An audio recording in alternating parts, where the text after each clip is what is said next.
پاکستان بننے کے بعد غالباً یہ پہلی رات تھی کہ شہر میں کہیں اور مجرا نہیں ہوا۔ مجرا تو خیر یہاں بھی نہیں ہوا، اس لیے کہ 400 مربع گز کے اس مکان میں طوائفیں ایسی ٹھوسا ٹھوس بھری تھیں کہ مجرا تو کجا طبلہ دھرنے کی جگہ نہیں تھی۔ افسوس وہ بساط عیش چشم زدن میں الٹ گئی۔ ایک منحوس صبح ان کے پڑوسی نے فون پر اطلاع دی کہ طاہر صاحب آج صبح 5 بجے چل بسے۔ خون کی وہ پھٹکی جو ان کی رگوں میں 5 سال سے آنکھ مچولی کھیل رہی تھی دماغ تک پہنچ گئی، اور وہ ہنستے ہنستے اس گھاٹی سے گزر گئے جس سے ہر زیرو کو گزرنا ہے۔ زندہ دلوں کی طرح بھرا میلہ چھوڑ کے چل دیے، میلہ بچھڑنے کا انتظار نہیں کیا۔ 2 مہینے بعد سنا کہ ان کی پسندیدہ سونے کے دانت والی ایکٹریس بھی بندر روڈ کے ایک عطائی ڈاکٹر کی ذبح خانے میں اسقاط حمل کراتے ہوئے دم توڑ گئی۔ خون کسی طرح بند نہ ہوتا تھا۔ اے بی گروپ کا کمیاب خون سڑک کے اس پار سول ہسپتال میں دستیاب تھا، لیکن ڈاکٹر اسے کسی طور وہاں منتقل کرنے کے لیے تیار نہیں تھا۔ دیکھتے دیکھتے اس کا جسم زرد اور آنکھیں بے نور ہوتی گئیں۔ کوئی دم کی مہمان تھی کہ مینیجر کمپنی حاضہ نے صابن لگا کر اس کی انگلی سے انگوٹھی اتار لی، پھر ناک کی لونگ اور طاہر صاحب کی دی ہوئی چوڑیاں بھی اتار لیں۔ البتہ دانت پر سے سونے کی پتری اتارنے کی کوئی صورت نہیں تھی۔ منشی ریاضت علی سوختہ اور 4-5 ساتھی راتوں رات اسے میوہ شاہ قبرستان میں طاہر صاحب کی پائنتی گاڑ آئے۔ اس کے جسم نے حوث کی مار بہت سہی تھی، دوزخ میں اس سے بڑھ کے اور کیا ہوگا۔ اس کے بعد وہ تھیٹر کمپنی بھی بند ہو گئی۔ اس زمانے میں بھی کراچی میں سینما گھروں کی کمی نہیں تھی، اس کے باوجود کراچی کی اس پہلی اور آخری تھیٹر کمپنی کی بات ہی کچھ اور تھی۔ ہمارا شمار تو خیر طفیلیوں میں ہوتا تھا، لیکن ہم نے یہاں ایسے نکچڑوں کو بھی چاؤ سے آتے دیکھا جو ہالی ووڈ کی اچھی سے اچھی فلموں کو خاطر میں نہیں لاتے تھے۔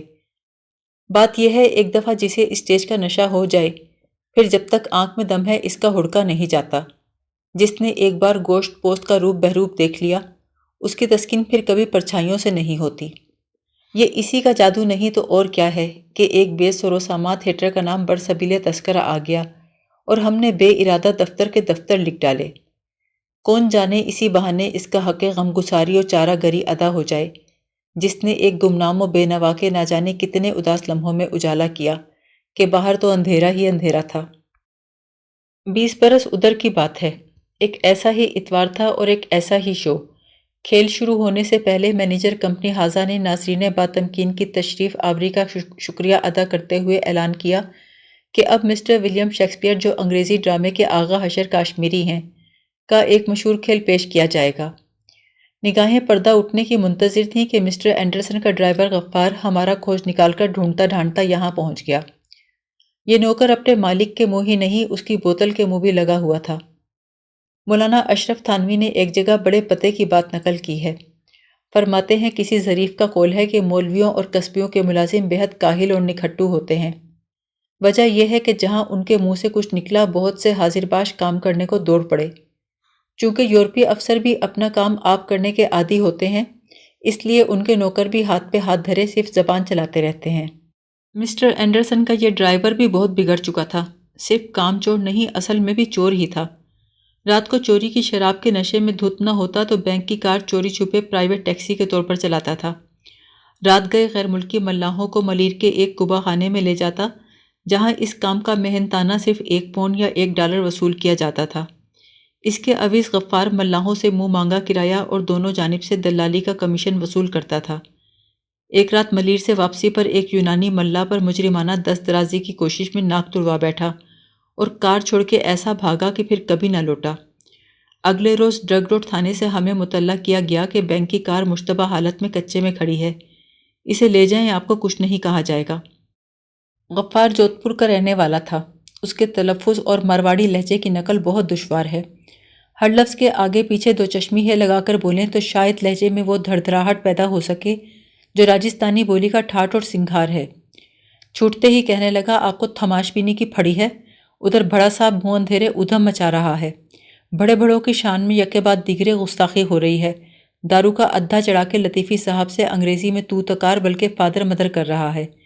11 بجے تو ان کی کھن پٹی پہ ایسا کھس کے گھونسا مارا کہ آئینہ کھرچی کھرچی ہو گیا، گھوسا بھی خونم خون ہو گیا۔ یقین نہ آئے تو چل کے چشم دید دیکھ لینا، ابھی ڈاکٹر بٹر فیلڈ کو بلا کر پھٹی کرائی ہے، آپ کو سلام بولتا ہے، آرڈر ہے آپ جس حالت میں بھی ہوں گاڑی میں ڈھال کے حاضر کر دوں، قصہ کھوتا آپ کے انتظار میں چشم بھرا ہے۔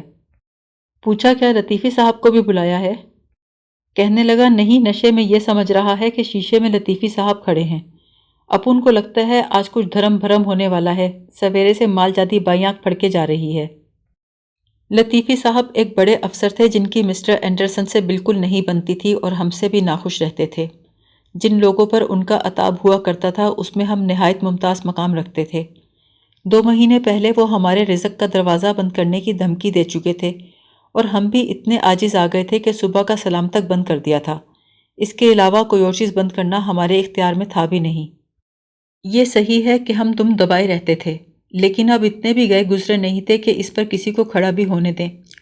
انہوں نے اپنے گرد چن چن کر ایسے نااہل جمع کر لیے تھے جو خود بھی کام کرنا پسند نہیں کرتے تھے اور دوسروں کو بھی کام کرتے دیکھ کر خوش نہیں ہوتے تھے۔ ان لوگوں کا واحد مشغلہ لطیفی صاحب کی ہر ادا اور ہر لطیفے پہ لوٹ پوٹ ہونا تھا۔ مولانا محمد حسین آزاد یہ نہیں لکھتے تھے کہ اکبر بادشاہ ان پڑھ یا جاہل تھا، لکھتے تھے علوم نے اس کی آنکھوں پر اینک نہ لگائی تھی اور فنون نے اس کے دماغ پر دستکاری نہ کی تھی۔ گویا سارا قصور اور تمام تر کوتاہی علوم و فنون ہی کی ٹھہری جو سراسر حرام خوری اور کاہلی پر اترے ہوئے تھے۔ لیکن دربار لطیفی کے تو نورتن بھی اپنے بادشاہ پر پڑے تھے، یعنی اینک وغیرہ کے تکلف سے بے نیاز، اور علوم و فنون کی اس اینک کے بغیر ہی کہاں سے کہاں پہنچ چکے تھے۔ اس قسم کی خوش آمدانہ گفتگو ہم سے نہیں کی جاتی تھی اور ہم بڑے لوگوں کی ہاں میں ہاں ملانے سے اس لیے بھی اعتراض کرتے تھے کہ اگر کسی کی رائے سے اتفاق کر لیتے تو لوگ ہمیں احمق سمجھنے لگتے تھے۔ اب جو ٹھنڈے دل سے محاسبہ کرتے ہیں تو اعتراف کرنا پڑتا ہے کہ ہماری خواری میں ان کی خصوصیت سے زیادہ ہماری اپنی ناسمجھی اور ناتجربہ کاری کو دخل تھا۔ ان کی مسٹر اینڈرسن سے ٹھنی ہوئی تھی اور ہمیں اس کا قرب و قرب خاص حاصل تھا۔ مطلب یہ کہ ہم جنرل منیجر کے اتنے قریب ہو گئے تھے کہ اس کے غیظ و غضب کی ابتدا ہم ہی سے ہوتی تھی۔ پشتوں میں کہاوت ہے، سانڈوں کی لڑائی میں مینڈک کچلے جاتے ہیں، سو ہمارا بھی کیما ہو گیا مگر ٹرانا نہ گیا۔ دیکھا جائے تو لطیفی صاحب کو ہم سے کیا عداوت یا رقابت ہو سکتی تھی؟ ان کا ایک ادنا سا افسرانہ مطالبہ تھا جسے ہماری انا سمجھ نہ پائی، مجھ کو بھی پوجتے رہو تو کیا گناہ ہو۔ لطیفی صاحب کی عمر ہم سے 12 سال، سوجھ بوجھ 24 سال اور تنخواہ 1600 روپے زیادہ تھی، لہٰذا صحیح معنوں میں اسے تصادم بھی نہیں کہا جا سکتا تھا۔ ہم خود ریل کی پٹری پر انجن کو چیلنج کرنے کے لیے سینہ تان کر لیٹے ہوئے تھے، لیکن اونٹ کی کمر جس روایتی تنکے سے ٹوٹی وہ ان کی کرسچن سیکرٹری مس راٹھور تھی، جس کی نگاہ کے تیر نے زمانے میں کوئی شکاری نہ چھوڑا تھا۔ وہ بڑے بڑے افسروں کے ساتھ نتھی رہ چکی تھی، ان کے بھی مزاج اور کام میں دخل دیتی تھی اور گاہے گاہے ہم سے بھی الجھتی رہتی تھی۔ ہماری جگہ کوئی اور ہوتا تو اسے شیشے میں اتار لیتا یا کم از کم خود اتر جاتا، مگر اس کو کیا کریں کہ طبیعت ہی غصیلی اور زود رنج پائی ہے۔ التفات دوستانہ رہے یا کاروبار دنیا عین ہماری مرضی کے مطابق نہ چلے تو بلبلا اٹھتے ہیں۔ جہانگیر کا عہد ہوتا تو ہم تمام وقت زنجیر عدل ہی سے لٹکے رہتے، اس بیچارے کا سونا لیٹنا حرام ہو جاتا۔ مصیبت یہ تھی کہ ہم سدا سے زبان کے پھوڑ ٹھہرے اور وہ چغل خور نکلی۔ بقول شاعر، 1000 بار مجھے لے گیا ہے مقتل میں، وہ ایک قطرہ خون جو رگے گلوں میں ہے۔ ہمیں یقین ہو چلا ہے کہ خون کا یہ فسادی قطرہ ہماری زبان میں ہے، جس پر ہمیں اتنا ہی قابو ہے جتنا عاشقوں کو اپنے دل پہ ہوا کرتا ہے۔ یار لوگوں نے مشہور کر رکھا تھا کہ یہ اسٹینوگرافر دن بھر سامنے بیٹھی اپنے باس کو اپنی فرمائشیں ڈکٹیٹ کراتی رہتی ہے۔ ہم نے بھی جب دیکھا سویٹر بنتے یا موٹی آسامیوں پر مسکراتے دیکھا۔ مرد کی ایک پہچان بتائی گئی ہے، جو مرگ آئد تبسم بر لب او است۔ یہاں اگر مرگ کی بجائے مرد پڑا جائے تو مصرع اس عورت پر بھی چشمہ ہوتا تھا، مرد کو دیکھتے ہی مسکراتی تھی۔ مس راٹھور کا لقب جانے کیوں اور کب سے مس رنتھم بور چلا آتا تھا، وجہ تسمیہ تو معلوم نہیں، البتہ قلعہ رنتھم بور کے بارے میں اتنا معلوم ہے کہ اس قلعے پر ہر بادشاہ وقت نے لشکر کشی کی، کسی نے منجنیق سے سر کیا، کوئی اسب تازی کو ایڑ لگا کے خندق پھلانگ گیا، کسی نے شبخون مارا تو کوئی دن دہاڑے فولادی میخوں کی انی کو ہاتھیوں کی مستک سے موڑتا تروڑتا صدر دروازے کو ریلتا دھکیلتا قلعے میں داخل ہو گیا، اور کوئی سنگلاخ فصیل ڈھاتے ڈھاتے خود ڈھہ گیا۔ ہم نے گنتی کے ان بادشاہوں کے نام رٹ لیے تھے جنہوں نے اس قلعے پر دھاوا نہیں بولا، ورنہ امتحان میں ہر بادشاہ کا نام لکھ کر اس کے بعد اگلے 1.5-2 صفحے پر رنتھم بور کی رٹی رٹائی لفظی تصویر کھینچ کر لکھ دیا کرتے تھے کہ مذکورہ بالا بادشاہ نے مندرجہ ذیل قلعے پر یورش کی۔ اس کے چغل خور ہونے کی وجہ فراغت تھی، وہ اس لیے کہ لطیفی صاحب لکھنے لکھانے کو تکلف بیجا جانتے تھے، ان کا سارا کام زبانی اور حکم احکام ٹیلی فون پر صادر ہوتے تھے۔ حالانکہ بنیے کا مانا ہوا اصول ہے، پہلے لکھ پیچھے دے، بھول پڑے کاغذ سے لے۔ ویسے تو لطیفی صاحب نہایت ملنسار، زمانہ شناس، خوش خلق و خوش تدبیر آدمی تھے، لیکن سیدھی سڑک سے جانے کیوں انہیں سخت الجھن ہوتی تھی، ہمیشہ شارٹ کٹ کی تلاش میں رہتے تھے، خواہ وہ شارٹ کٹ کتنا ہی اوبڑ کھابڑ کیوں نہ ہو۔ دشمنوں نے اڑا رکھی تھی کہ چوری چھپے 5 بسیں چلاتے ہیں، جن کی آمدنی کو ہر مہینے 11ویں کی نیاز دلا کے پاک کر لیتے ہیں۔ آخر جنت کا بھی تو شارٹ کٹ ہوتا ہے۔ نگاہیں بدبی نے ان کا کہاں کہاں تعاقب نہ کیا۔ ایک اتوار کو دیکھا کہ اینگلو انڈین لڑکیاں کار میں ڈھو کر نہلانے دھلانے سینڈ اسپٹ لے کر جا رہے ہیں۔ ابھی کار کی سیٹیں ٹھیک سے ٹھنڈی بھی نہ ہوئی ہوں گی کہ دیکھا اسی کار میں اٹٹ مولوی ٹھونسے شبینہ پڑوانے گھر لے کے جا رہے ہیں، اور ڈگی میں اتنی ہی مرغیاں بھر رکھی ہیں۔ سنچر کی رات کلب میں ڈانس کرتے دیکھے گئے تو جمعرات کو پاک پتن شریف میں روزے کی جالی پکڑے اشک بار دیکھے گئے۔ خود ہم نے 1952 میں انہیں جھگیوں میں 7 روپے سیر کے بمبئی کے الفانسو آم تقسیم کرتے دیکھا۔ کہتے تھے روٹی تو سب کو روکھی سوکھی مل ہی جاتی ہے، کلمی عام غریبوں کو برسوں نصیب نہیں ہوتا۔ بقرعید پر 15-20 بکرے ذبح کراتے تاکہ گورنمنٹ کے ہر بڑے افسر کو صاف اور سالم ران بھجوا سکیں۔ چھوٹے بڑے ہر بزنس مین سے یاد اللہ تھی، ہر کسی سے جھک کے ملتے اور پورا سود وصول کرتے، تاکید اور تقاضا کرنے میں بھی شہد کھول دیتے تھے، اپنا کام نکالنے کا ہنر جانتے تھے۔ زمین میں ذرا سا سوراخ کرنا ہو تو پوری طاقت سے کدال چلانی پڑتی ہے، لیکن خاک بسر بیج اور نرم و نازک پنیری کس دھیرج سے اسی زمین کو ایک ادا سے رضامند کر کے نکل آتے ہیں۔ لطیفی صاحب کو کامیاب ہونے میں دیر نہیں لگی، اس لیے کہ دنیا جس زاویے سے کج ہے، اسی زاویے تک انہوں نے اپنی رفتار، گفتار اور کردار میں کجی پیدا کر لی۔ فرماتے تھے بزنس میں صرف گھاٹا حرام ہے، باقی سب چلتا ہے، ہر پکڑ ہر داؤ۔ ارے بابا یہ تو ایک ناٹک ہے، ہر آدمی سوانگ بھر کے اپنا اپنا ڈائلاگ بولتا ہے، ناٹک ختم، ڈائلاگ خلاص، جھوٹ سچ کا سوال کہاں، کٹ پتلیوں کے لیے کیا پاپ اور کیا پن۔ پیسہ کیسے جڑتا ہے، روپیہ اپنے آپ کو کیسے ضرب دیتا ہے۔ زر خدا نہ سہی مگر کتنا کارکشا و کارساز ہے، پیسے سے کیا کیا خریدا جا سکتا ہے، اور ناخن زر سے کیسی کیسی گریں کھل جاتی ہیں۔ آدمی ساری عمر یہی بیوپار قریب سے دیکھتا رہے اور آزردہ و دل گرفتہ نہ ہو تو بڑے حوصلے کی بات ہے، یا پھر بڑی ہی بے حسی کی۔ 2 ہی راستے ہیں، یا تو آدمی کھرا کھوٹا پرکھنے کی کسوٹی گٹر میں پھینک کے نچنت ہو جائے، یا پھر سارے سنسار سے ناتا توڑ کے اپنی ذات کی گپھا میں نروان ڈھونڈے۔ لطیفی صاحب ہی کا قول ہے کہ زندگی کے ہر درد کا مداوا اور تمام مصائب کا حل کسی نہ کسی انسان کے ہاتھ میں ہے، اس لیے کہ در حقیقت انسان ہی مسبب المصائب ہے اور انسان ہی مشکل کشا، لہٰذا اسی کا دامن تھامو، اسی سے مدد چاہو، پھر بیڑا پار ہی پار ہے۔ ان کی اپنی نیا نہ صرف مجھدار پار کر چکی تھی بلکہ ریگستانی ساحل کے میلوں اندر گھس گئی تھی۔ اتوار کی صبح دلی کی نہاری پر 20-25 مسبب المصائب کو مدعو کرتے اور اتنے ہی آدمیوں کو سنچر کی شام کاکٹیل پر۔ خود قوالی اور کاکٹیل دونوں کی دلدادہ تھے۔ فرماتے تھے آدمی کی یہی 2 اقسام ہیں، ان 2 تقریبوں میں دونوں طرح کے آدمی سے ملاقات ہو جاتی ہے۔ یہ بھی کہتے تھے کہ کامیاب بینکر بننے کے لیے 75% یاری، 50% عیاری اور 25% نہاری درکار ہے۔ ہم نے عرض کیا کہ جناب یہ تو 150% ہو گیا۔ بولے یہ پروفیشن ڈیوڑا آدمی مانگتا ہے، آدھے پونے سے کام نہیں چلنے کا۔ اجی یہ یونیورسٹی کی پروفیسری تھوڑی ہے کہ زندگی بھر کتاب پڑھتے رہے اور آخر میں ایک کتاب اور لکھ ماری۔ اجی کہیں گائے سے گائے بھی گیابن ہوئی ہے۔ انٹی لیکچول آدمی صرف اسپیڈو میٹر دیکھنا جانتا ہے، اسٹیئرنگ وہیل نہیں سنبھال سکتا۔ خدا کی قسم اگر آج ارسطو قبر سے اٹھ کر آ بھی جائے اور آج کی مارکیٹ میں کپاس کی ایک گانٹ 2 پیسے منافع پر بیچ لے تو میں اپنی بھویں منوا دوں۔ بھویں منوانے کی بات اس لیے کرتے تھے کہ مونچھے غالباً پہلے ہی کسی ایسی شرط کی نظر کر چکے تھے اور سر پہ شرط لگانے کے لیے کچھ تھا ہی نہیں۔ وہ اکثر اپنے ماتحتوں کو اس پیشے کی نجابت اور نجاست سے متعلق نصیحتیں کرتے رہتے تھے۔ اگر کبھی مہربان ہوتے تو چاند ماری کے لیے ہمیں بھی منتخب فرما لیتے۔ ہم نے اتنے فراٹے اور اعتماد سے کسی انگریز کو بھی غلط انگریزی بولتے نہیں دیکھا تھا، صحیح املا اور تلفظ کو اپنے مرتبہ افسری سے پست جانتے تھے۔ ان کا ہر جملہ جملہ تیموریہ ہوتا تھا، یعنی لنگڑا اور حملہ آور۔ ان کی دیکھا دیکھی ان کے ماتحتوں نے بھی انگریزی میں شرعی عیوب پیدا کر لیے۔ سندھی میں کہاوت ہے کبھی ایک ٹانگ والوں کے دیس میں جاؤ تو اپنی ایک ٹانگ کاندھے پہ رکھ لو۔ ہم نے بنظر احتیاط اپنی انگریزی کی دوسری ٹانگ بھی توڑ ڈالی، بلکہ اعضائے رئیسہ بھی کاٹ کر پھینک دیے، کوئی یہاں گرا کوئی وہاں گرا۔ اس اپاہج پن سے آگے چل کر بے شمار فائدے ہوئے۔ آپ نے دیکھا ہوگا کہ خاندانی اور دور اندیش بھکاری اپنے بچوں کے ہاتھ پاؤں عالم شیرخوارگی میں ہی توڑ دیتے ہیں تاکہ بڑے ہو کر روٹی کمانے میں آسانی رہے، ماں باپ کے محتاج نہ رہیں۔ ان کے طعن و تشنی سے ہماری کافی اصلاح ہوئی۔ ہم نے کتابی باتوں سے اعتراض کرنا سیکھ لیا۔ ان جیسے کامیاب لوگوں کی صحبت کا یہ اثر ہوا کہ ہم نے کتابیں پڑھنے سے توبہ کی اور کتاب لکھنے کا تہیہ کر لیا۔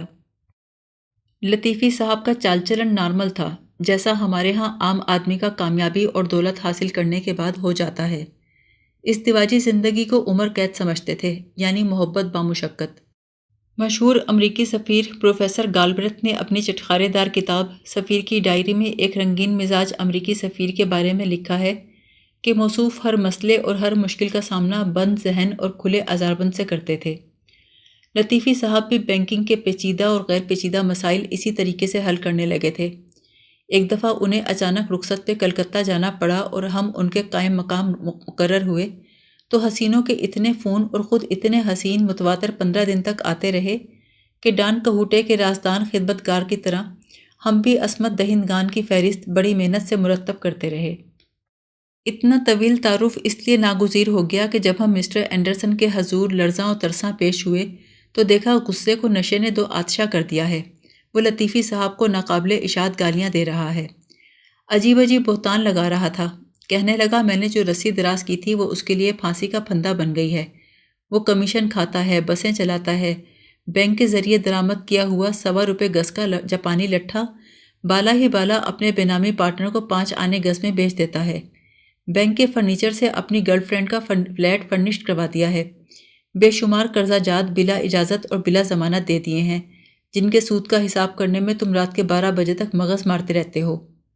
حکومت کے ایک وزیر کے نام 1 لاکھ روپے کا قرض دکھا کر ایک نئی کمپنی کے شیئرز خرید لیے ہیں، جن پر 1.5 لاکھ روپے کا منافع بھی کما چکا ہے۔ انکوائری ہوئی تو وزیر نے صاف انکار کر دیا کہ یہ دستخط تو میرے ہیں ہی نہیں۔ اور تو اور ایک پارٹی میں بلیک ٹائی اور سوٹ کی بجائے لان سوٹ پہن کر آ گیا، جس سے بینک کی بڑی بے عزتی ہوئی۔ ایک اور سنگین الزام مسٹر اینڈرسن نے یہ لگایا کہ ہیڈ آفس کی اجازت اور منظوری کے بغیر اپنی سیکرٹری کی سینڈل کی ایڑی 2 انچ کم کرا دی ہے۔ فرد جرم سنانے کے بعد انہوں نے مطلع کیا کہ کل شام بورڈ آف ڈائریکٹرز نے مسٹر لطیفی کو برخاست کر دیا ہے۔ کہنے لگے یہ تلوار تو اس کی گردن پر ایک نہ ایک دن گرنی ہی تھی۔ تم اسی وقت میری کار میں بینک جاؤ، اس کی تجوری، الماریاں، میز کی درازیں اور جو کچھ نظر آئے سیل کر دو، اس کے حمایتیوں کے منہ بھی۔ چٹ پر اپنے دستخط کے سلپ لگا دینا اور ٹھیک 9 بجے اس سے کیش کا چارج لے لینا۔ وہ باسٹرڈ مجھ سے چارج لینے کے ڈے ڈریم دیکھا کرتا تھا۔ ہا ہا ہا، روپیہ اور عورت کبھی میری کمزوری نہیں رہے۔ اور ہاں، نوٹ گننے کے لیے لعاب دہن کی بجائے کسی دوسرے سیال پہ اکتفا کرنا۔ تم اتنے پریشان کیوں نظر آ رہے ہو؟ ترقی مبارک ہو۔ تم سے زیادہ اس عہدے کا اہل میرے پاکستانی ماتحتوں میں اور کوئی نہیں۔ مجھے تم سے بڑی امیدیں ہیں، گڈ لک۔ اور ہاں، صبح اس کی کار بھی اپنی تحویل میں لے لینا۔ جی تو بہت چاہتا ہے تمہیں شیورلیٹ کار لے کر دوں، لیکن بڑی سی کار میں تم اور بھی مننے سے لگو گے۔ ہم اسی وقت بینک گئے اور رات 10 بجے تک ہر الماری، کیبنٹ، دراز اور تجوری پر اپنے دستخطی سلپ گوند سے چسپاں کرتے رہے۔ ازروئے احتیاط ان کے تھرماس پر بھی مہر لگا دی۔ دوسری صبح لطیفی صاحب نے اپنی کرسی کے کنارے ہمیں نروس بیٹھے دیکھا تو اسے ہماری طبعی شوخی اور دفتری گستاخی پر محمول کیا۔ ہم نے ڈرتے ڈرتے ان کی برخاستگی کا پروانہ پیش کیا تو بھونچکے رہ گئے۔ انہیں اپنے برخاست ہونے سے زیادہ ہماری ترقی کا صدمہ تھا، اور جھوٹ کیوں بولیں، ہماری مسرت کی ترتیب بھی بالکل یہی تھی۔ جس ڈائریکٹر نے ہفتے کی شام بورڈ سے ان کی برطرفی کی قرارداد منظور کروائی تھی، اس نے اتوار کی صبح ان کے ساتھ دلی کی نہاری کھائی تھی اور دن بھر ڈکاریں لے لے کر رمی کھیلی تھی۔ ہنٹ تک نہ دیا، جیسے کچھ ہوا ہی نہیں۔